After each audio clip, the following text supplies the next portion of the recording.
থেকে ওয়াকআউট করছে, আর রাত্রিবেলা একটা বিরোধী দলনেতা মুখ্যমন্ত্রীর সঙ্গে এয়ারপোর্টের ধারে হোটেলে চুপি চুপি দেখা করছে।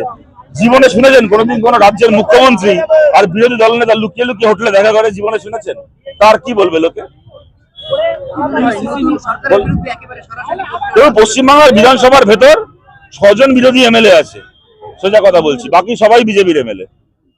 মুস্তাফিজুর রহমান, আমাদের নওশাদ সিদ্দিকী, ওদিকে 2 জন রয়েছে কংগ্রেস থেকে, এই 4 জন। আর হুমায়ুন কবির ওর তো এখন একটা দল ছেড়ে দিতে হয়েছে, একটা রেজিনগর তো খালি করে দিতে হয়েছে। হুমায়ুন কবির যা ভাষণ দিচ্ছে 2 দিন পরে হয়তো ও জেলে ঢুকে যাবে, সুতরাং ওই জন্য ছেড়েই দিলাম। সেই অর্থে দেখতে গেলে আমাদের 2 জন আর কংগ্রেসের 2 জন, 4 জন বিরোধী পক্ষের এমএলএ রয়েছে, বাকি সমস্ত বিজেপির হাতে আছে অথবা জেলে রয়েছে। সুতরাং এবার যা লড়াই বিধানসভার বাইরে লড়তে হবে, এবং সেই লড়াই মাধ্যমে নতুন বিধানসভা তৈরি করতে হবে আগামী দিনে পশ্চিমবাংলায়। কি মনে হয় এই যে নতুন সরকারের যে বুলডোজার রাজ চলছে, তেমন হয় গণতন্ত্রের পক্ষে? দেখুন, এই বুলডোজার রাজ ওরা চালাতে গিয়ে উত্তরপ্রদেশে 172টা সিট জিতেছিল, এবার লোকসভায় 35টা নেমে এসছে। শেষ পর্যন্ত বুলডোজার শেষ কথা বলবে না, মানুষ শেষ কথা বলবে। আমরা সেই দিকে তাকিয়ে আছি, আমরা সেই লড়াই করছি। কিন্তু এইটুকু বলছি, বুলডোজারকে ঠেকানোর জন্য 2 জন 5 জন মিলে বুলডোজারের সামনে গিয়ে দাঁড়ালে হবে না, লাখে লাখে মানুষকে তার সামনে দাঁড়াতে হবে। তার জন্য আমরা সিপিআইএম এর বাইরেও সত্যিকারের বিজেপি বিরোধী সমস্ত মানুষের কাছে আমরা আবেদন করছি। আপনাদেরকে অনেকে অনেক কিছু বুঝিয়েছিল, তৃণমূল প্রকৃত বিজেপি বিরোধী, মমতা প্রকৃত বিজেপি বিরোধী, ও প্রকৃত বিজেপি বিরোধী, এই সায়নী ঘোষ, এদের সব অনেক ভাষণ আপনারা শুনেছিলেন, এই কাকলি ঘোষ দস্তিদার, এদের অনেক বড় বড় কথা আপনারা শুনেছিলেন। এখন দেখতে পাচ্ছেন এদের চরিত্র, সব কটা হচ্ছে বিজেপির দালাল, সব কটা বিজেপির পাইকে ডাইভ দিয়েছে। আর এটা আমরা চিরকাল বলে এসেছিলাম, দাঙ্গাবাজদের কখনো ধান্দাবাজ দিয়ে ঠেকানো যায় না। যারা দাঙ্গাবাজ তাদেরকে ঠেকাতে হবে, সৎ রাজনৈতিক কর্মীরা পারবে সেটাকে ঠেকাতে।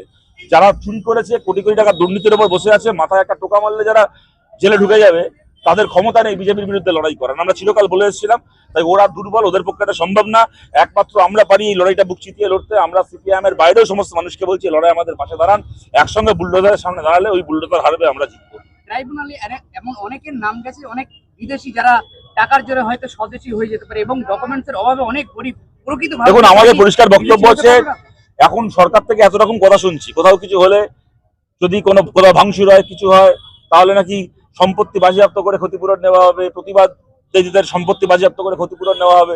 আমরা বলছি, যে মানুষের নাম বাদ গেল এসআইআর এ, যদি তার নাম ট্রাইব্যুনালের মাধ্যমে ফিরে আসে, তার মানে প্রমাণিত যে তার নামটা অন্যায়ভাবে বাদ গেছিল।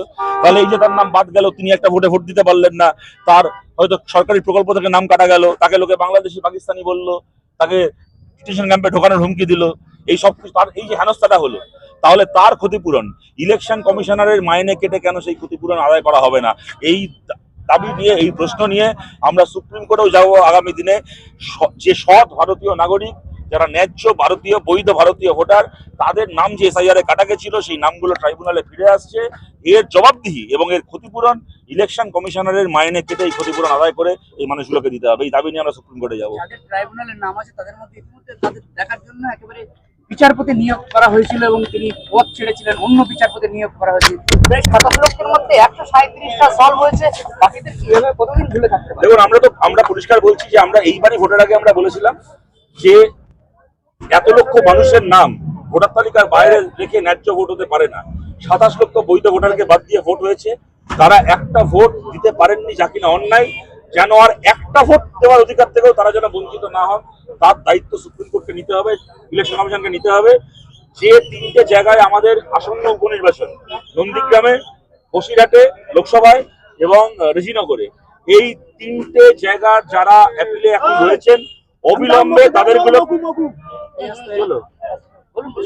যাদের এখন অ্যাপিলে রয়েছে এই 3টে জায়গায়, অবিলম্বে আগে সেই অ্যাপিলগুলোর মীমাংসা করে তাদেরকে ফেরাতে হবে, যাতে আর একটা ভোট থেকেও তারা বঞ্চিত না হয়।